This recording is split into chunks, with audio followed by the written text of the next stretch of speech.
Okay, wanted to let everybody know about our new decanters that we purchased for the club.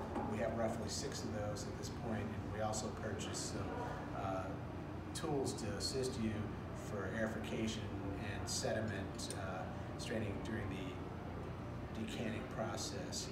So one thing about these units itself is we don't want to have any of these go through the dishwasher. They just need to be hand rinsed through water or salt water, one of the two, and then just put back in place and dry. Really important, there's 2 pieces to this unit, and of course the stand itself. This stuff is relatively expensive, so we want to make sure that we take really good care of it. Our process is very similar in reference to what we do with any other wine order. The steps are obviously present the wine list to our member, they select the wine, we go to the bartender, order the wine, and while that's happening, we place the wine glasses at the table.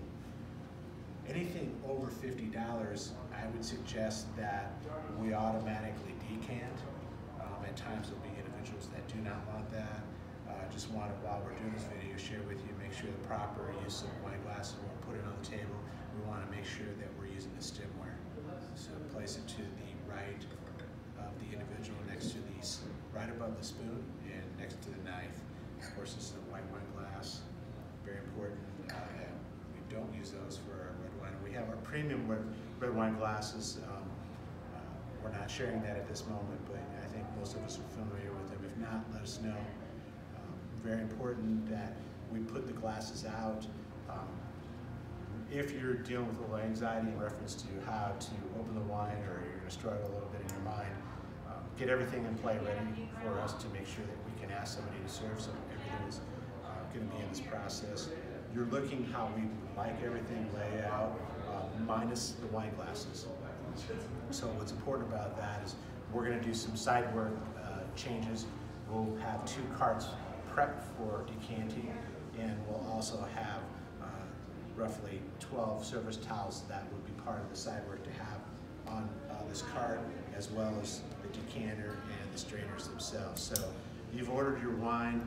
One thing that's nice about decanting is that you can leave the actual bottle of wine on the cart itself while you open it. Sometimes it's a challenge in reference to when you're presenting.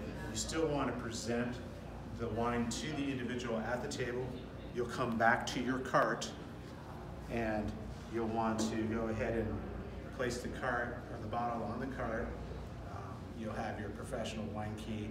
I know one thing about when you get your wine key, what's always interesting, you want to, right away automatically start playing with it and move it around. The best bet is don't play with it, don't move it around a lot, because you want it to be as stiff as possible. So that's pretty important. You'll open up your knife, and the question is always like, where do I cut? Where do I cut at the bottle? You can cut up here, up high or low.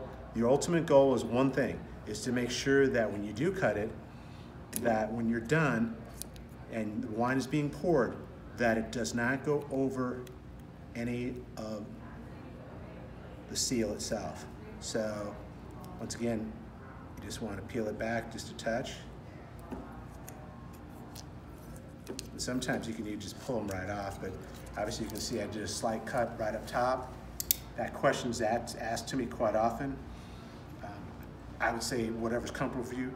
Your ultimate goal, once again, is when you're pouring, you don't want the wine to touch any of that wrapper. May it be lead or plastic or some sort of metal element. What we have here is our wine. You can see this is a convenience of using the cart itself and the decanting process. Pull your cork out. In this case, when we're decanting, I would not present the cork. I would just go ahead and just fill it, make sure it's moist. Once again, we put it right here on the base of that unit. You'll take your strainer, and we're gonna go get and give you a top shot of this, because one thing about this is you want to pour slow through this. You'll see there's a lip on that strainer. If you pour too quick, it'll overflow and it'll go over that lip, and then you won't catch all the sediment. Now we have a pretty moderate bottle of wine here, but once again, I would tell you, when I say moderate in price, you just slowly pour, and you can see that I'm just kind of taking my time here. And you can see what it's doing in the decanter itself. It's air fighting and also straining. You see, slowly, slowly, you pour the whole thing so it's completely out.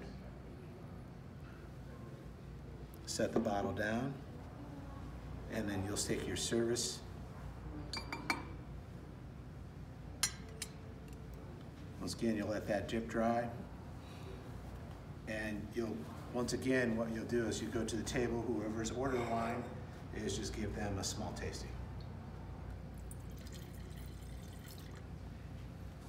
And normally at that point, you're not gonna, I wouldn't ask anybody if they wanted to sit it longer or air fry longer, because it's really been expedited in reference to using the unit. So they'll sample. And our new deal right now is, the world's changed just slightly. We want to make sure when we're pouring wine that we're going to do it gender neutral. So once again, whoever orders the wine, obviously you're going to pour and sample to them, they taste it, and you're just going to go clockwise around the table and pour to the table itself. If this is one bottle we have here, and there's 10 people at the table, you need to get 10 portions out of this one bottle. If there's only 2 or 4, obviously it's going to be simpler for you. If there's 4 people, you should still have some remaining in the decanter so you can have 2 pours, just splashes to them. And then once again, once the decanter is empty, you will ask if there's an additional bottle, if they would care for additional bottle.